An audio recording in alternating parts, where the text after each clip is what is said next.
फिर से स्वागत है आपका हमारे चैनल क्राइम स्टोरी पे। आज हम एक नई कहानी की बात करने जा रहे हैं। निठारी हत्याकांड क्राइम कहानी, जिसे नोएडा सीरियल मर्डर के नाम से भी जाना जाता है, भारत के इतिहास में सबसे भयावह और सनसनीखेज अपराधों में से एक है। यह घटना 2005 और 2006 के बीच उत्तर प्रदेश के नोएडा शहर के सेक्टर 31 के नज़दीक निठारी गांव में हुई। इस कांड ने न केवल स्थानीय समुदाय को बल्कि पूरे देश को झकझोर कर रख दिया। इस बार में हम निठारी हत्याकांड की पूरी कहानी, इसके खुलासे, जांच, कानूनी प्रक्रिया और समाज पर इसके प्रभाव को विस्तार से बताएंगे। तो चलिए कहानी में आगे बढ़ते हैं। निठारी नोएडा का एक छोटा सा गांव है जो दिल्ली से सटा हुआ है। यह क्षेत्र मध्यम वर्गीय और निम्न आय वर्ग के लोगों का निवास स्थान है, जहां कई प्रवासी मजदूर और उनके परिवार रहते हैं। 2005 और 2006 के दौरान इस गांव में बच्चों और युवा महिलाओं के रहस्यमयी ढंग से गायब होने की घटनाएं बढ़ने लगी। शुरू में इन घटनाओं को गंभीरता से नहीं लिया गया, क्योंकि कई परिवार गरीब थे और पुलिस ने इन शिकायतों को नज़रअंदाज किया। स्थानीय लोगों का कहना था कि उनकी शिकायतों को पुलिस द्वारा गंभीरता से नहीं लिया गया, और कुछ ने तो पुलिस पर भ्रष्टाचार और लापरवाही का आरोप भी लगा दिए।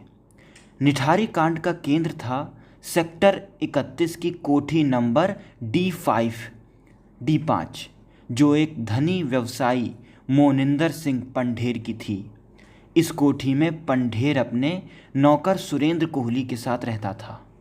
सुरेंद्र कोहली उत्तराखंड के अल्मोड़ा ज़िले का रहने वाला था, जो 2000 में दिल्ली काम की तलाश में आया था।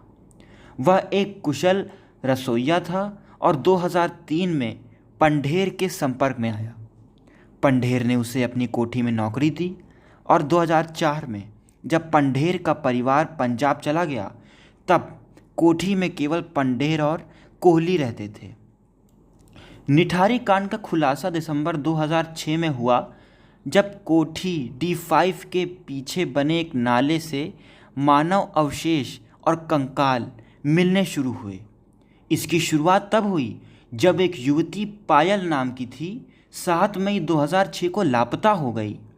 पायल रिक्शे से कोठी D5 पर पहुंची थी और उसने रिक्शे वाले से कहा था कि वह वापस आकर पैसे दे देगी। जब वह वापस नहीं लौटी तो रिक्शे वाले को शक हुआ। उसने कोठी पर दस्तक दी, जहां सुरेंद्र कोहली ने बताया कि पायल पहले ही जा चुकी है। रिक्शे वाले ने इसकी जानकारी पायल के पिता नंदलाल को दी, जिन्होंने पुलिस में शिकायत दर्ज की। पायल की गुमशुदगी की जांच ने पुलिस का ध्यान कोठी D5 पर केंद्रित किया। इससे पहले भी निठारी में कई बच्चे और युवतियां गायब हो चुके थे, लेकिन पुलिस ने इन मामलों को गंभीरता से ही नहीं लिया था। दिसंबर 2006 की बात है, जब स्थानीय निवासियों ने कोठी के पीछे नाले में मानव अवशेष देखे। 2 निवासियों ने रेजिडेंट वेलफेयर एसोसिएशन यानी RWA के पूर्व अध्यक्ष SC मिश्रा से मदद मांगी, जिन्होंने पुलिस को सूचित किया। जब पुलिस ने नाले की तलाश की तो वहाँ का मंजर देखकर सब चौंक गए। पता है क्या वो मंजर थे? वह मंजर थे 19 मानव कंकाल, हड्डियां और कपड़ों के टुकड़े, जिनमें ज़्यादातर बच्चे और युवा महिलाओं के थे। इस खोज ने पूरे देश में हड़कंप मचा दिया। पुलिस ने कोठी को सील कर दिया और मोनिंदर सिंह पंढेर और सुरेंद्र कोहली को 26 और 27 दिसंबर 2006 को हिरासत में ले लिया। कोहली ने पूछताछ में 6 बच्चों और एक 20 वर्षीय महिला पायल की हत्या की बात कबूल की, जिसमें यौन शोषण और हत्या के बाद शवों को नाले में फेंकने की बात शामिल थी। निठारी कांड की भयावहता तब सामने आई जब जांच में पता चला कि यह केवल 1 या 2 हत्याओं का मामला नहीं था, बल्कि एक सीरियल किलिंग का सिलसिला था। सुरेंद्र कोहली पर आरोप था कि वह बच्चों और युवतियों को टॉफ़ी, पैसे या अन्य लालच देकर कोठी में लाता था। इसके बाद वह उनके साथ गलत काम करता, उनकी हत्या करता और शवों के टुकड़े टुकड़े कर नाली में फेंक देता था। कुछ मामलों में यह भी आरोप लगा कि कोहली ने शवों के कुछ हिस्सों को पकाकर खाया भी था, जिससे वह नर पिशाच के नाम से कुख्यात हो गया। सीबीआई की जांच में कोठी के पास से 40 पैकेट मिले, जिनमें मानव अंग भरे हुए थे। कुल 19 कंकाल बरामद किए गए, जिसमें से 10 लड़कियों के थे। स्थानीय लोगों ने यह भी दावा किया कि कोठी से मानव अंगों की तस्करी भी होती थी और कुछ अंगों को विदेशों में बेचा जाता था। हालांकि इस दावे का कोई ठोस सबूत नहीं मिला। कोहली ने अपने इकबालिया बयान में बताया कि वह नेक्रोफीलिया यानी मृत शरीर के प्रति यौन आकर्षण से ग्रस्त था और बच्चों के प्रति असामान्य आकर्षण महसूस करता था। उसने माना कि वह बच्चों को बहला फुसलाकर कोठी में लाता, उनके साथ दुष्कर्म करता और फिर उनकी हत्या कर देता। निठारी कांड ने नोएडा पुलिस की कार्यप्रणाली पर भी गंभीर सवाल उठाए थे। स्थानीय निवासियों ने आरोप लगाया कि पुलिस ने लापता बच्चों की शिकायतों को नज़रअंदाज किया और कुछ मामलों में भ्रष्टाचार के कारण जांच को दबाया गया।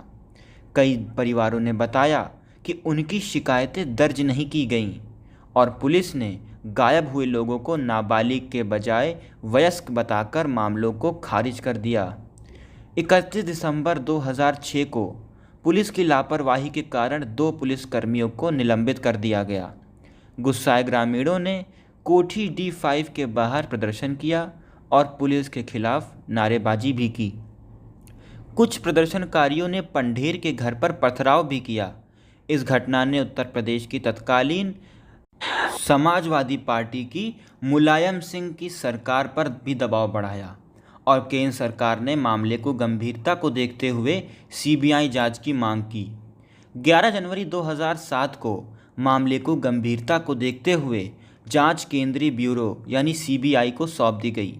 सीबीआई ने कोठी और आसपास के क्षेत्रों में गहन जांच शुरू की, जिसके दौरान और हड्डियां और अवशेष बरामद हुए। जनवरी 2007 में पंढेर और कोहली को नार्को टेस्ट के लिए गांधीनगर ले जाया गया। कोहली ने अपनी इकबालिया बयानों में कई हत्याओं को स्वीकार किया, जबकि पंढेर ने उनके ऊपर लगे आरोपों से इनकार कर दिया। सीबीआई ने कुल 19 मामले दर्ज किए, जिनमें हत्या, बलात्कार, अपहरण और सबूत मिटाने के आरोप भी शामिल थे। इनमें से 16 मामलों में कोहली को मुख्य आरोपी बनाया गया, जबकि पंढेर को 6 मामलों में सह अभियुक्त बनाया गया। मई 2007 में सीबीआई ने अपनी पहली चार्जशीट दाखिल की, जिसमें 15 वर्षीय रिम्पा हल्दर की हत्या के मामले में पंढेर को आरोप मुक्त किया गया, लेकिन कोर्ट की फटकार के बाद उन्हें सह अभियुक्त बनाया गया। 13 फरवरी 2009 को जो प्रमुख फैसले हुए उनके बारे में हम आपको बता रहे हैं। पहला प्रमुख फैसला हुआ था 13 फरवरी 2009 को। गाजियाबाद की विशेष सीबीआई अदालत ने रिम्पा हल्दर हत्याकांड में पंढेर और कोहली को दोषी ठहराते हुए मौत की सज़ा सुनाई। सुप्रीम कोर्ट ने 2011 में कोहली की सज़ा को बरकरार रखा, लेकिन पंढेर को बरी कर दिया। 12 मई 2010 को कोहली को 7 वर्षीय आरती की हत्या के लिए भी मौत की सज़ा सुनाई गई। 2010 से 2012 तक कोहली को 3 अन्य मामलों में भी मौत की सज़ा मिली। 28 जनवरी 2015 को इलाहाबाद हाई कोर्ट ने रिम्पा हल्दर मामले में कोहली को मौत की सज़ा को उम्र कैद में बदल दिया।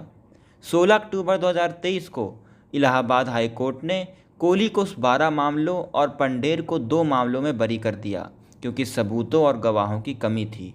और आखिरी डेट है 30 जुलाई 2025, जब सुप्रीम कोर्ट ने कोहली को बरी करने के हाईकोर्ट के फैसले के खिलाफ दायर 14 याचिकाओं को खारिज कर दिया, जिससे दोनों आरोपी सभी मामलों में बरी हो गए। सुरेंद्र कोहली इस कांड का मुख्य आरोपी उत्तराखंड के अल्मोड़ा का रहने वाला था। वह 2000 में दिल्ली आया और विभिन्न घरों में रसोइये के रूप में काम करता था। 2003 में वह पंढेर के संपर्क में आया और उनकी कोठी D5 में काम शुरू किया। जांच में पता चला कि कोहली नेक्रोफीलिया से ग्रस्त था और बच्चों के प्रति यौन आकर्षण रखता था। उसने अपने बयानों में कई हत्याओं, बलात्कारों और शवों के साथ क्रूरता को भी स्वीकार किया। कोहली को नरपिशाच के रूप में जाना गया और अदालतों ने उसे सीरियल किलर करार दिया। मोनिंदर सिंह पंढेर एक धनी व्यवसायी था जिसका परिवार पंजाब में रहता था। उनकी कोठी D5 अपराध का केंद्र थी। हालांकि पंढेर ने दावा किया कि वह ज़्यादातर समय कोठी पर नहीं रहते थे और कोहली ने स्वतंत्र रूप से अपराध किए। सीबीआई ने शुरू में उन्हें कुछ मामलों में आरोप मुक्त किया, लेकिन कोर्ट की फटकार के बाद सह अभियुक्त बनाया गया। पंढेर पर मानव तस्करी और हत्या में सहयोग के आरोप थे, लेकिन सबूतों की कमी के कारण उन्हें कई मामलों में भी बरी कर दिया गया। निठारी कांड ने भारतीय समाज और मीडिया पर गहरे प्रभाव छोड़े। यह मामला टीवी चैनलों और अखबारों की सुर्खियों में छाया रहा। लोगों में डर और आक्रोश था, खासकर उन परिवारों में जिनके बच्चे गायब हुए। इस कांड ने कई सामाजिक मुद्दों को भी उजागर किया। निठारी कांड ने पुलिस की कार्यप्रणाली पर सवाल उठाए। कई परिवारों की शिकायतें दर्ज नहीं की गईं और पुलिस पर भ्रष्टाचार के आरोप लगे। ज़्यादातर पीड़ित गरीब और प्रवासी परिवारों से थे जिनकी आवाज़ को दबाया गया। इसने सामाजिक असमानता को उजागर किया। इस कांड ने बच्चों और महिलाओं के खिलाफ हिंसा और यौन शोषण के मुद्दे को राष्ट्रीय स्तर पर चर्चा में लाया। मीडिया ने इस मामले को व्यापक कवरेज दी, लेकिन कुछ आलोचकों ने इसे सनसनीखेज बनाने का भी आरोप लगाया। इस कांड पर आधारित एक फिल्म सेक्टर 36 2024 में नेटफ्लिक्स पर रिलीज़ हुई, जिसमें अभिनेता विक्रांत मैसी और दीपक डोबरियाल ने मुख्य भूमिका निभाई। यह फिल्म निठारी कांड की भयावहता को दर्शाती है और इसे नई पीढ़ी तक पहुंचाने का प्रयास भी करती है। निठारी कांड ने कई सवाल खड़े किए जो आज भी प्रासंगिक हैं। इस मामले में 18 साल तक कानूनी प्रक्रिया चली और अंत में दोनों आरोपी बरी हो गए। इससे यह सवाल उठता है कि क्या न्याय व्यवस्था पीड़ितों को समय पर न्याय दे पाई। हाईकोर्ट और सुप्रीम कोर्ट ने सबूतों और गवाहों की कमी का हवाला देकर आरोपियों को बरी किया। यह जांच एजेंसियों की नाकामी को दर्शाता है जो 18 साल में भी न्याय नहीं दिला पाईं। इस कांड ने पुलिस सुधारों की आवश्यकता को उजागर किया, खासकर गरीब और हाशिए पर रहने वाले समुदाय के प्रति उनकी जवाबदेही को लेकर। तो ये पूरा मामला था दोस्तों निठारी हत्याकांड का। इस पर एक मूवी भी बनी है सेक्टर 36 जो कि नेटफ्लिक्स पर आ रही है, जिसमें विक्रांत मैसी ने लीड रोल किया है, जो इस कांड की भयावहता को दर्शाती है। धन्यवाद।